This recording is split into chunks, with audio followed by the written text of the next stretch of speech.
Good afternoon, everyone. We will call a special City Council meeting to order for Wednesday, October 9, 2013 at noon. First order of business is a roll call and determination of the quorum.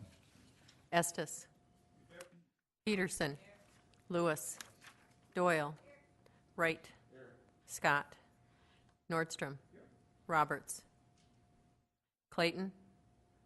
Lorente. We have quorum. Thank you. And due to the short notice of the meeting, we do not have an invocator, so we will simply have a moment of silence. You're welcome to participate, but not required.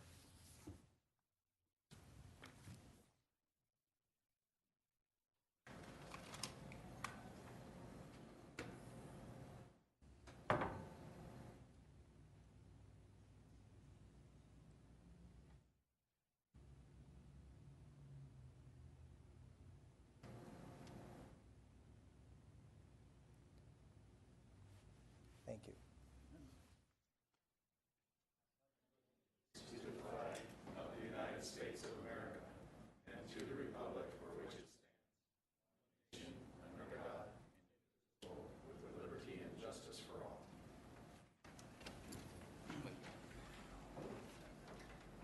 This special council meeting was called for two reasons, and we will have time for public comment after each item. And so if you're interested in speaking on this item, if you're a member of the public, you can either, I don't see any speaker request forms, so you can simply step forward and we'll call on you at that time. First is an update on storm recovery operations, and we'll recognize our Pennington County Emergency Services Manager, Dustin Willett. And Dustin, if you'd come forward. Thank you, Mayor, members of the council. Dustin Willett, Pennington County Rapid City Emergency Manager. I will try to keep the colloquialisms and the cliches to a minimum. I'm sure you've heard them all. But bottom line is we made it through the sprint over the weekend, and now we're into the marathon. This is going to be a long, arduous, expensive process that we're in as far as recovering from this event. And please bear in mind as well that the responsibilities of my office, as well as serving the citizens of Rapid City, extend to all the other municipalities in the county, as well as all the other unincorporated county land. So I'm dealing with the issues as they present themselves and prioritizing based on what's happening from one end of our county to the other, as well as the folks in Rapid City. So as you can imagine, the Emergency Operations Center is no rest for the wicked. We're up all day, every day, doing our best for the citizens. So where we're at right now, again, we made it through the life safety. There's still some life safety concerns, but the initial 911 emergency, storms happening, life safety issues, again, pardon the colloquialism, but we weathered the storm. We did fantastic. We didn't lose anybody. We lost some equipment, but we didn't lose any people, which is phenomenal. What I'm efforting right now, the biggest things that are happening right now, obviously debris removal within Rapid City, huge issue, absolutely huge issue. Probably one, if not the biggest one on your plate right now is debris removal and how that's going to look and how that's going to work, the organization and the resources it's going to take to be successful in that operation. We certainly have debris removal issues in the county. There's roads that have incredible numbers and sizes. We're talking 18-inch, 24-inch DBH trees, something that a private citizen can't move. Some of their chainsaw bars won't even fit through the tree. So we have a lot of our roads open, one lane at least. Our most pressing concern right now from a health and human services or a life safety type issue is, and I'm sure you're all well aware of the growing recognition of just what our livestock losses are in Pennington County. And, the onerous of that to some degree is certainly put on the individual producers.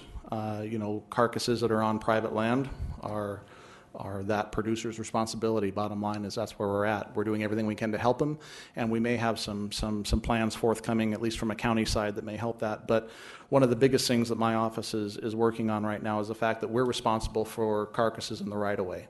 And a tree branch is going to be a tree branch 3 weeks from now. A bloated animal carcass is going to be a source of disease and contamination in just a matter of days. So there's a huge time constraint on dealing with the number of livestock carcasses that we have to deal with in the public right-of-way. So on the county side, I can say that's where a lot of our planning is going on right now in the Emergency Operations Center, as well as looking at debris management in county areas, Rapid Valley, South Canyon Estates, all those other neighborhoods that have the same issues that Rapid City is looking at, just not at the same scale. And we're certainly waiting and offering any support we can to the Rapid City efforts at the debris removal program. The only other things that my office is doing right now is damage assessment. We're wrapping up we have to catalog the damage before it goes away to again make sure that any potential reimbursement has all the right pieces in place. So I'm working hand in hand with the state and the experts that we have to make sure that we're following the right procedures and the right cost tracking to make sure that we're eligible for any reimbursement that might be available to us in the future. Obviously, there's a lot of talk about FEMA. There's a lot of talk about presidential disasters, but the bottom line is we have to serve the citizens right now. So that's where I'm at. I'd be happy to stand for any questions or turn it over to Terry. Why don't we turn it over to Terry, and then we'll probably come back to you for questions. So Absolutely. Stand by. We'll now recognize Terry Waltersdorf, our Public Works Director. Thank you, Mayor, Council. Real quick, I just want to brief you as far as where we are on the cleanup operations. We have pulled together a very good operations team, in my opinion. We have appointed Dan Kuhn from our engineering division to lead that operations team. Dan's here somewhere. Oh, he's in the back there. I'm thankful for that. Included on that team are members from the additional divisions of Public Works, Parks and Rec, GIS, IT, the Attorney's Office, Finance Office. So we got a good group of people there. One of several things that we're focusing on, but make sure everybody, public information is one of our primary concerns. We are in the process of setting up a website that will have information out there such as drop-off locations, frequently asked questions, all of our public service announcements. We will attempt to update that on a very regular basis as far as where we are in the cleanup process, so people can follow along and see where we are. And we'll probably continue to add to that website and that data that's out there. So we want to do our best to get our information out to the public. Let's talk about the drop-off sites. We have 3 drop-off sites. Just so everybody's aware, as of the end of the day yesterday, we did close the drop-off site on Fairmont Boulevard. We have now opened up a new site at the Central States Fairgrounds in the Midway area.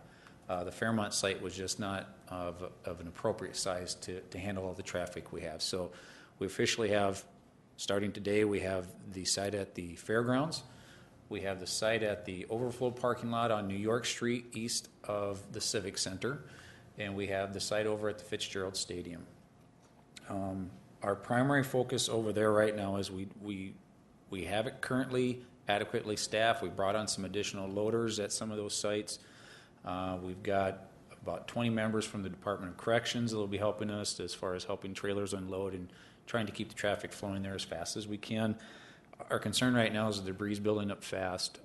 One of the reasons that we needed the meeting called today regarding the contracts is that we need to get large commercial grinders in at each of these 3 sites to start grinding the brush so we can stay on top of it and maintain the service there. So I expect those contracts to, even over a 7-day period, to exceed the $25,000 limit that I currently have.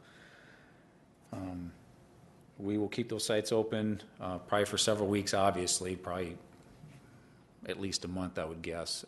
They'll be open 7 days a week. They will be open all weekend. We do expect heavy traffic flow this weekend, so people please be patient with your friends and neighbors who are also waiting in line with you.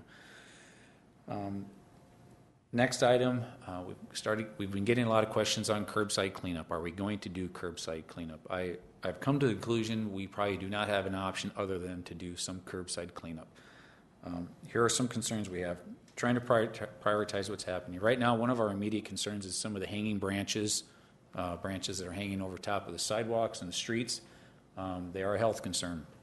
I just got word, visiting with Rod Seals earlier this morning, and I just got confirmation that we probably have some wildland fire crews, I think is their proper term, that are going to be mobilizing into town trying to help us out with that, coordinating that, and at least getting those limbs cut down and set at the curbside. That's our primary focus. That's all over town we have that problem. Number 2 point I need to make clear with everybody is don't bring your branches to the alley. We are not going to be able to get equipment in the alley to get these branches picked up. You're going to have to get your branches out to the curbside. And that may be difficult for some people, but we're not going to be able to get the equipment, the size of the equipment and the trucks we need down those alleys to do that branch pickup. So get them out to the curbside. I'm still encouraging people to do their best to get it off to the drop-off sites if you have the means and the ability to do that. If you don't, get it stacked up at the curbside in an area that's not near your mailbox or certainly not near a fire hydrant. People need to understand this. It may be several weeks before we get out to get these branches start picking up. Keep in mind there are certain contractual contracts and procurement procedures that we have to go through to make sure that we maintain our FEMA eligibility, assuming that we are declared a disaster area. I do not want to risk our chance of being reimbursed on this because we are talking hundreds of thousands of dollars to do curbside cleanup. It will be an immense project. So we are walking slowly through this process. We're focused on it, but we are making sure that we are not missing anything here. So there is a procurement procedure. We've got to send out RFPs and do bids. Before we even get a contractor on site to start this, it's realistically going to be a couple weeks, and then it will take weeks for that contractor to get through this community. So if you don't want to see branches sitting in front of your house, I suggest you get it off to the drop-off sites. If you don't have the means, please be patient. It will take some time to get through that. Last thing I just want to mention, obviously there's some concern for flooding. The last report I saw this morning was they're expecting somewhere around 1.5 inches of rain on Thursday night, Friday day on top of the snowpack.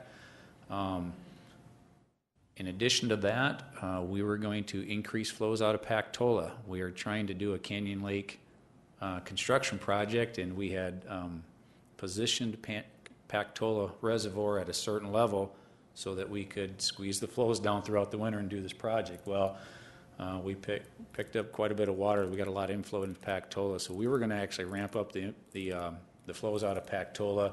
We're going to wait until Monday to do that, at least the substantial amount we were looking at to get through this weekend.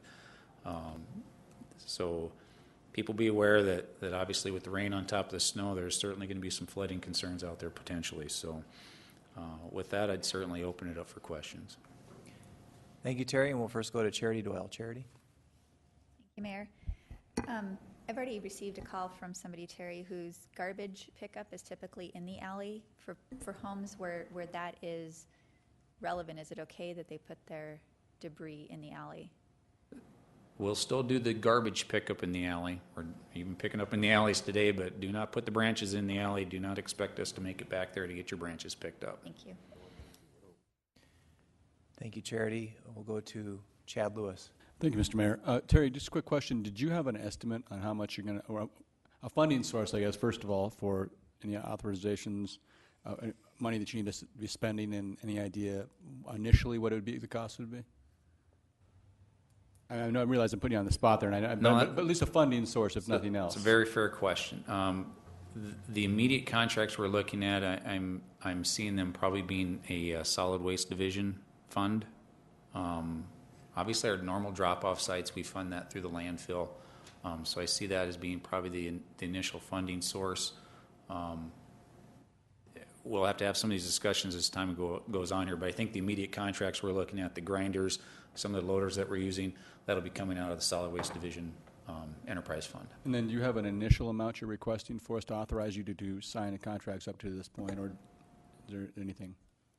I do not have a dollar amount at this time. It potentially in a couple of these could be in the hundreds of thousands of dollars. Okay, thank you. Thank you. And for more comments on item number 1, we'll go to Jerry Wright. And if you're a member of the audience and would like to speak, you can step forward and we'll recognize you as well. Out of necessity, I just want you to know that I totally support curbside collection as necessary. Thank you. Steve Laurenti. Thank you, Mr. Mayor. And Terry, I don't have a question for you, but I did want to say that I appreciate your efforts. I know that I watched the meeting Tuesday night in my hotel room, so I understand the gravity and the size of what we're dealing with. So I appreciate what you're doing. I know you're working very hard, and so is your staff. If you can pass on to them, we greatly appreciate what they're doing and all of their efforts. But Mr. Mayor, if I could, I had a question for Mr. Willett from. Go ahead. Good, please. Thank you. Yes, sir. I just had a question because I had heard it on the radio, and I just wanted to, if this was something that you were working with, but that there were some out-of-state companies that were going to be helping with the rendering of the animals, that health issue. Is that something is that accurate, or is that? The problem with rendering is that window's rapidly, if not already, closed. The renderers will take a carcass if it's not already open. And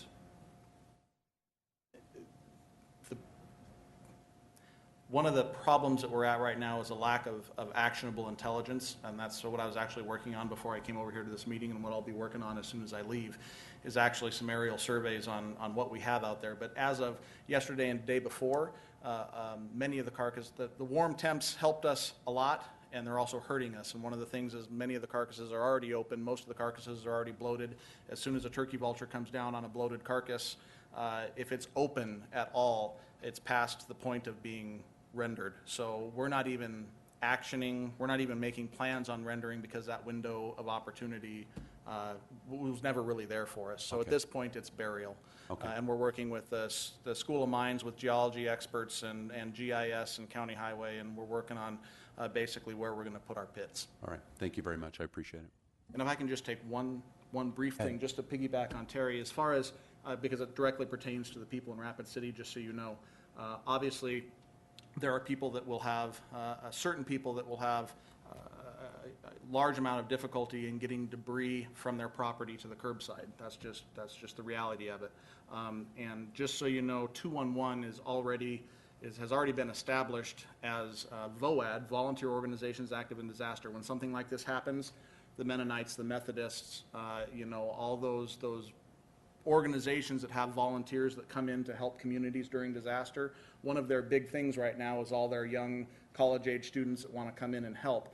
211 is already doing their best to match up the need of some of that for people that can't with volunteer labor that wants to come in and help. So, there are some outside of government, normal government channel organizations, and that's another thing that's happening in the Emergency Operations Center. We have one person that's absolutely dedicated to nothing but VOAD coordination, so we'll be using that labor as well. Thank you. And we'll now go to our City Attorney, Joel Landine. Joel. Thank you, Mayor. Just so it's clear what we're really asking you to do today, city ordinance, you've already authorized the department directors, including the mayor, to enter into contracts up to $25,000 without specific council approval. Because we're looking at there might be some potential contracts that we really need to enter into quickly, specifically the grinders for the pickup areas, we are asking for authorization just related to storm cleanup and remediation.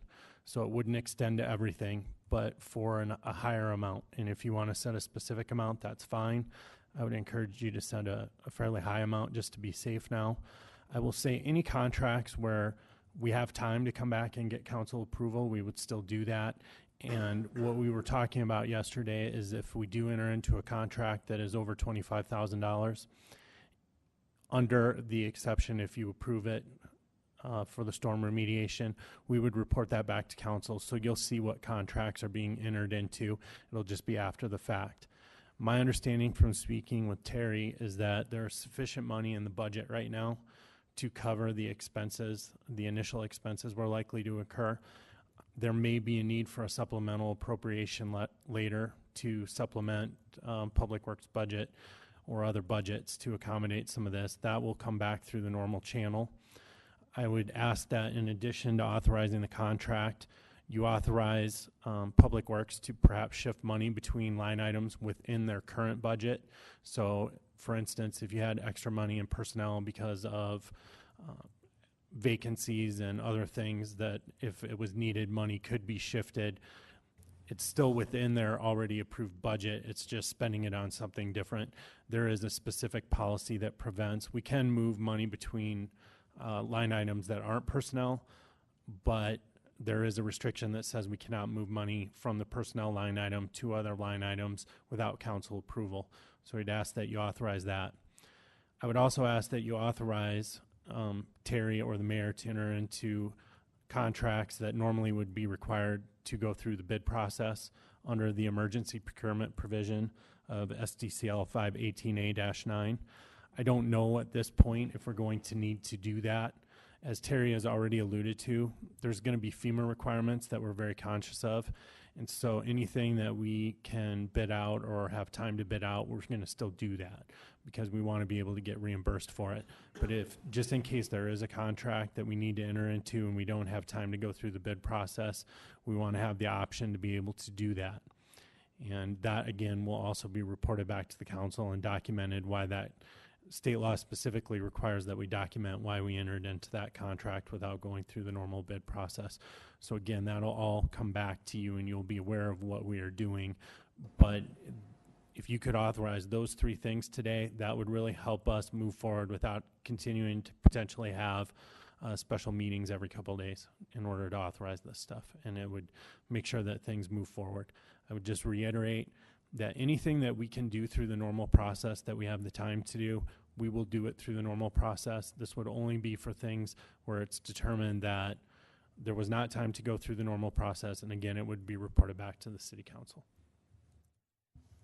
Thank you, Joel. And we are still on item number 1. In just a moment, we will have a three-part motion for item number 2.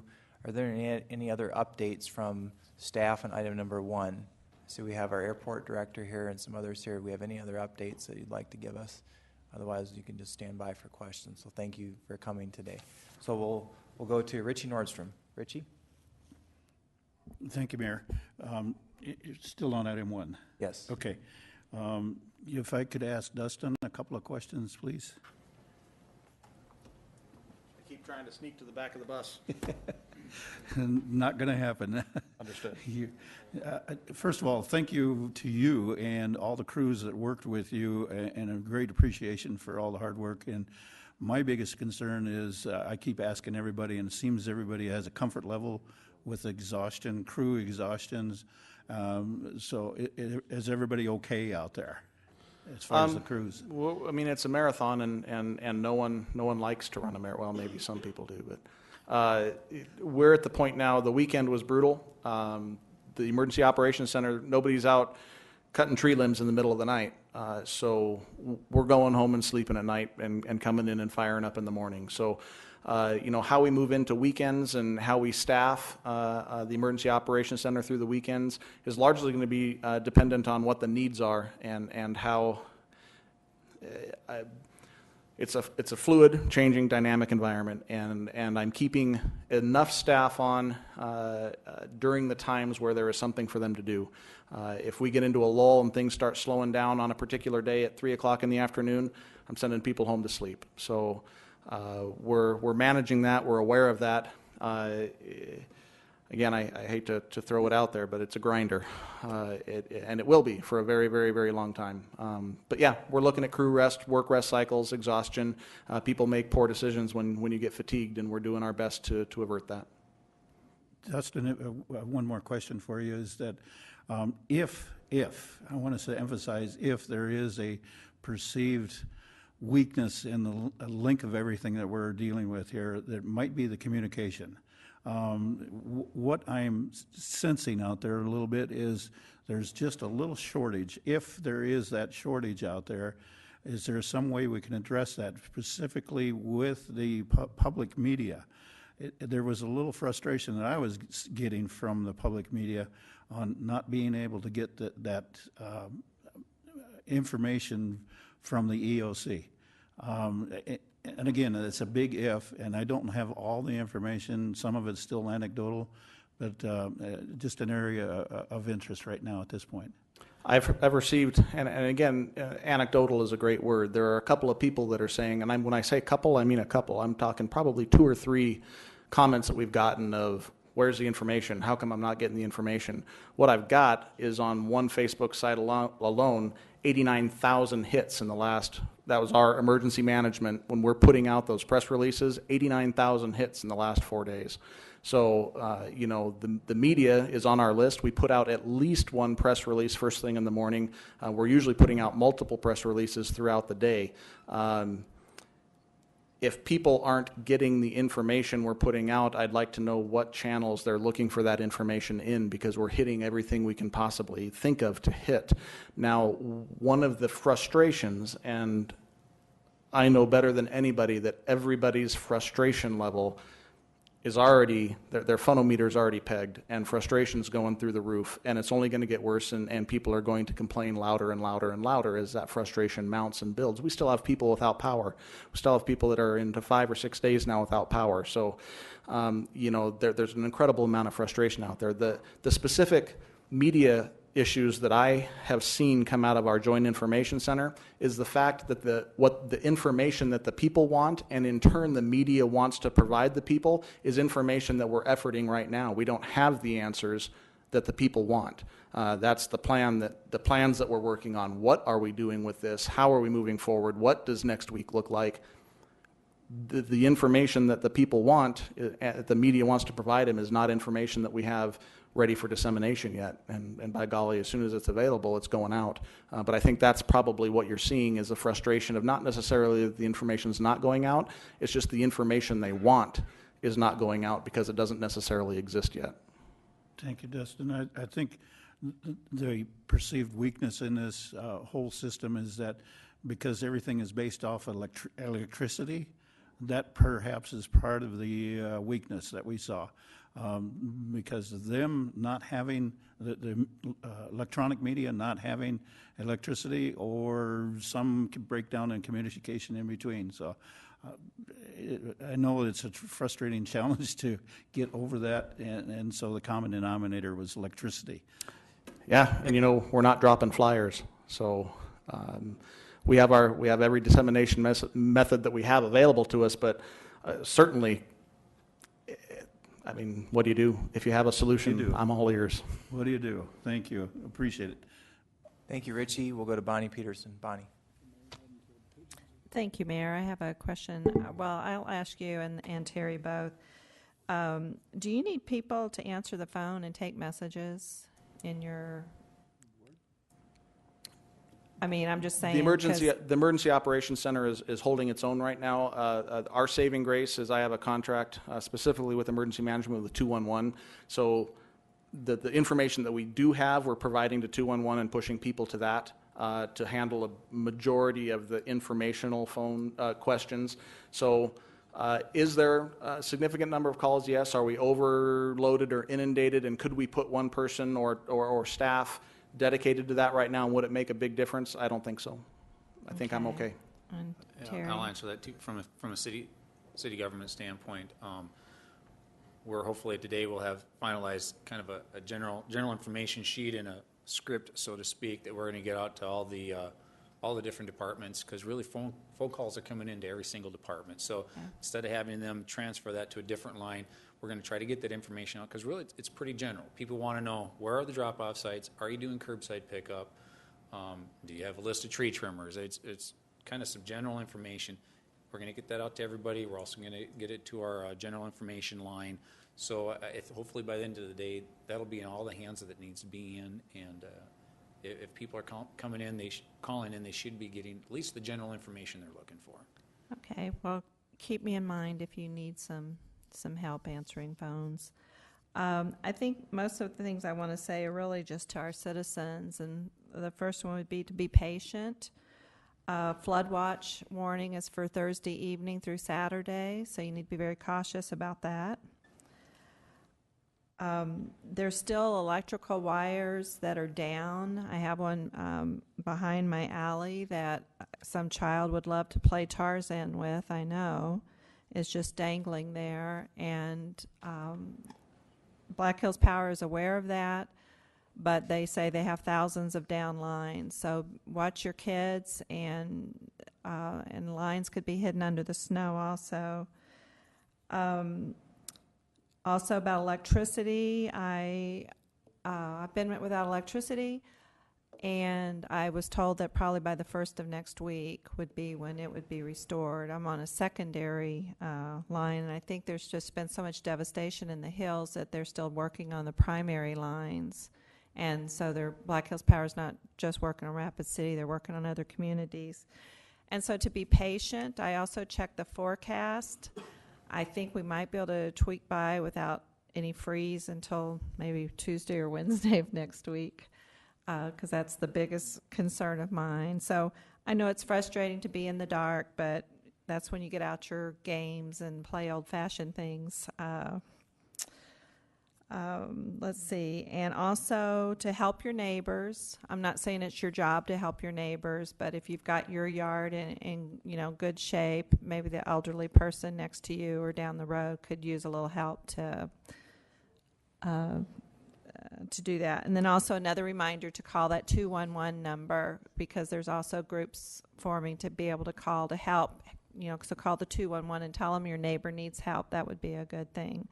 So anyway, I think all our citizens are making us proud so far. We handled the storm real well, and we just have to be patient. So thank you. Thank you, Bonnie. And we'll now go to Brad Estes. Brad? Thank you, Mr. Mayor. First off, Dustin and Terry and all the emergency service people, again, I want to thank you all for all your efforts. Today, before this meeting, I went and drove my ward, and I went over to Fitzgerald, and that debris pile is huge. And as you drive the neighborhoods, the devastation. I mean, it just every time I look, there's something new to see. I guess I got several questions. I'm just going to ask it all, and then whoever can answer it. Number one is, where exactly I know that we made a disaster declaration, and I believe the governor has for the area. But in that process, is there a missing piece yet in the disaster declaration? And go ahead and answer that if you would, and then I got another question. And I assume what we're getting to is the end game of a presidentially declared disaster with federal funds flowing into the area. Is that okay? Is that the end game that we're talking about? I'm wondering. Yeah, Okay. I mean, if we're going to try to, Yep, if we're that doing all this process- bookkeeping, that's what we Correct, and that's what I'm efforting. That process, the city declaration is important for a lot of different things, but actually in that process, it's supportive documentation. The key declaration that needs to be passed first to the governor's office and then forwarded from the governor's office on to the president is the county declaration. It's kind of an umbrella declaration that covers everything in the county, including the municipalities. That was signed yesterday at the special commission meeting and was delivered this morning to Pierre. So that declaration has gone to Pierre. From Pierre, it will be forwarded on to Washington. Who knows? But that declaration that we needed locally has been signed, drafted, signed, approved, sent to Pierre. So that step is complete. The next step is for Pierre to send that to Washington. Thank you. So then I guess I had a couple constituents call is in a situation like this, is the National Guard, I mean, with all their equipment, is that an option to help? When do we have the ability to ask them? The National Guard has been on state activation for a good duration of the weekend even. They are activated, they are here, and they are working. We have them tasked with several different things, and my guess is as we move forward, they will be tasked with more and more and more. But the National Guard is in play. They are here, and we are using them. Great, thanks. I guess they're just... They're not driving down the city streets, and people don't see them, but they are on state active duty. They are being utilized and will continue to be so, and probably have an expanded role. Okay, great. I guess I have a comment. I think all of us, council, everybody in our wards, we have elderly people that, that don't have the ability to or the resources maybe to clean up their own yard. And I do think that curbside, although going to be expensive and it's probably going to be a ways off to be able to implement, is going to be a necessary deal. But I guess I do ask our fellow citizens, if you're able-bodied and you have the resources to clean up your yard and you have a elderly person next to you, please try to give them a hand, and let's try to get as much stuff to the debris piles as we can. Thank you. Jerry. Dustin, a couple of quick questions. Will the shutdown affect FEMA? Second, is the Red Cross Center open? And have we activated anything for mental health for counseling people from the disaster? Will the shutdown affect anything? On paper, no. FEMA and disaster services are obviously deemed an essential function and is something that is kept open and working. However, are there FEMA employees that and offices that are shut down from the federal government situation? That answer is yes. So obviously, there's going to be some impact, but it's not a brick wall. It's not that the doors are closed, but they don't have full resources. So the common sense answer is that it'll be impacted to some degree. I can't tell you how much, but FEMA is definitely, and disaster-related services are definitely an essential function of the government that they have kept open and have staffed and have funded. So I don't know the degree of impairment, but it's not complete. The process still will move forward. The next question was Red Cross. The sheltering operation at Central High. We concluded Monday at 6. There were only 6 people left in the shelter. As soon as the roads were somewhat passable, everybody went back home. We haven't had any requests for sheltering within Pennington County that have come by any means to the EOC. I can't speak with 100% certainty, but Spearfish and or Sturgis had a Red Cross shelter that was still operating. We don't have one in Pennington County that's operating. They serve their purpose, and we haven't been advised of a need to continue that. And then as far as mental health goes, that again comes back into that Volunteer Organizations Active in Disaster, or VOAD piece, and the one staff member I have working on that's an integral piece of that. If anybody had seen the efforts from our office called Specific Needs Registry, that working group included multiple mental health professional organizations, and so we have the right people on the right speed dials talking about that as we speak, and that's another thing that we'll use. Information lines that the city has available, as well as 211 to provide people the right avenue to get the help that they need. So mental health is being talked about, absolutely. Thank you. Thank you, Jerry. And we'll go to Chad Lewis. Okay, any other discussion on item number 1? Otherwise, can we have a motion to acknowledge item number 1? We have a motion by Laurenti, second by Nordstrom to acknowledge item number 1. Anybody else on item number 1? Seeing none, all in favor of acknowledgement, please say aye. Aye. Opposed, motion carries. We're now on item number 2, and I'll read this into the record and we'll ask for a motion for discussion.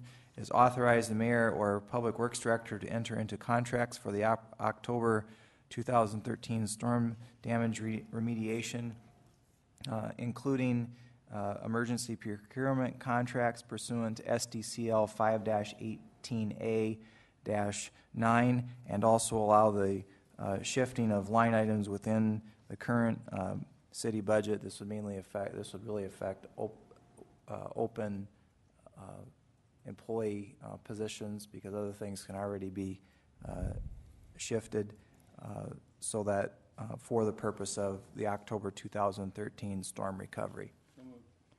We have a motion by Lewis and a second by Laurenti. Joel, is there any clarification that needs to be made on that motion? No, as long as everyone understands that the 3 items that I outlined, that's what we're asking for approval for, and I'm assuming that the motion incorporates those 3 items. That was to authorize contracts for the emergency recovery and the move between the line items, and for the Public Works Director and Mayor to sign contracts in accordance with the emergency. Is that correct? And that's okay. The only question would be, do you want to put a maximum amount on that authorization right now for the contracts? If I may ask the question, do you have an estimate of dollars? Unfortunately, to be honest with you, I don't. And again, it doesn't mean that I don't want anyone to think that there's carte blanche to go out and purchase as much as we can. It still would be within the budgeted amount. If we want to exceed the amount that you've budgeted for this year, that is going to take a supplemental appropriation. And again, it will be reported back. And the limitation on it is that it is only for contracts that are necessary for storm remediation or repairing the storm damage. So it's not in every situation. If it's a contract unrelated to that, it still would go through the normal process. Thank you, Joel. We'll go to Chad Lewis. Thank you, Mr. Mayor. Now, that's all I was going to say is I think I can trust Mr. Waltersdorf and the rest of the staff to be prudent in their expenditures. I think they understand the gravity of the situation. I don't think we need to put a top end on this contract at this point. I would hate to hamstring him and not be able to get the the necessary things done for our citizens we need to do right now. So I don't want to. I trust you completely as far as that goes, and I would hope that everybody out there that's bidding these things realizes that this is not a time to make money. Thank you. And thank you, Chad. And in addition to that, not only is there trust, there's also verification, because the contracts will come back to the council for a reporting process, and there will also be, if there's supplementals, that requires 2 readings as well. So we'll go to Richie Nordstrom. Richie? Just kind of a minor thing, Mayor. If we can get the language on this, I'd be a little more comfortable seeing it. Don't need it right now, but the other part of it is that the dollar amount that you're talking about, we're not putting a cap in. I just want to reemphasize that. And then if we need to come in for additional money at some time, staff will let us know what that is going to be. And just some minor things. Thank you, Mayor. And I believe that you were also already planning on an update at next week's Public Works meeting. We may have to have another special council meeting. I don't think we will, but that is a possibility. But there will be updates coming forward. Is that correct? Yes, I will make sure that I give another update next Tuesday. I can give one to Legal Finance on Wednesday if you'd like, and again, don't be surprised if I ask for some additional special council meetings. Let's clarify the motion before we proceed with additional discussion. It's to authorize the mayor or public works director to enter into contracts for the October 2013 storm damage remediation, including the authorization to enter into emergency procurement contracts pursuant to SDCL 5-18A-9, and to also allow the shifting of line items within the current city budget, within the departmental budgets, for the October 2013 storm recovery. That is the motion. Is that correct, Joel and Charlene? Yes. Joel, okay. That was the motion. That's okay with the motion maker and the seconder. Okay. Any further discussion? Bonnie Peterson. Thank you, Mayor. I just wanted to tell you and Terry that as long as you're serving our citizens and all, we've got your back. So we trust you, and so Thank you. thanks. Thank you, Bonnie. Before we proceed to the vote, I know that Regan Smith was already introduced at a previous meeting, but there's an old saying that South Dakota is a small town, and we have support from all over the state. We want to thank our friends in Sioux Falls. And Regan, if you could raise your hand, and if you could please pass our appreciation back to Mayor Mike and your city council for sending you out here. It means a lot to us. So you went through something similar, in fact worse, earlier this year in Sioux Falls with your storm, and so we want to thank you for your assistance in coming out here. Any further discussion on the motion? All in favor say aye. Aye. Opposed? Motion carries unanimously. Do we have a motion to adjourn? Yes, sir. Aye. We have a motion by Estes and a second by Lewis. All in favor of adjournment, please say aye. Aye. Opposed? Motion carries. Thank you, everyone. Terry.